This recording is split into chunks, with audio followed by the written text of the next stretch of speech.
Good morning friends. দি ফালৰ পৰা কালি provisional list ওলাইছে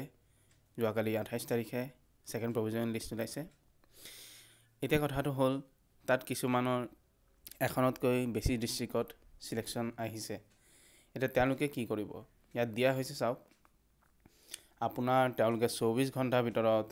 নিজৰ ডিস্ট্ৰিক্ট সিলেক্ট কৰিব লাগিব যিকোনো এখন ডিস্ট্ৰিক্ট তেওঁলোকে সিলেক্ট কৰিব লাগিব এইটোৱে হ'ল মেইন পয়েন্ট কাৰণ বাকিখিনি আপোনালোকে জানে গতিকে আমাৰ তাত সময় কিমান আছে 24 ঘণ্টা মাত্ৰ এদিন দিছে এদিনৰ ভিতৰত আমি সিলেক্ট কৰিব লাগিব বাকি আগৰ দৰে আছে যে কিবা যদি আপোনালোকৰ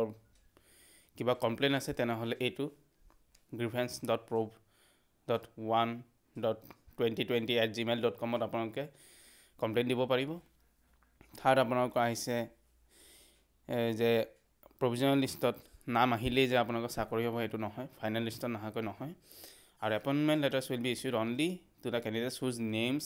appear in the final list লিষ্টত নাম আহিলেহে আপোনালোকৰ এপইন্টমেন্ট পাব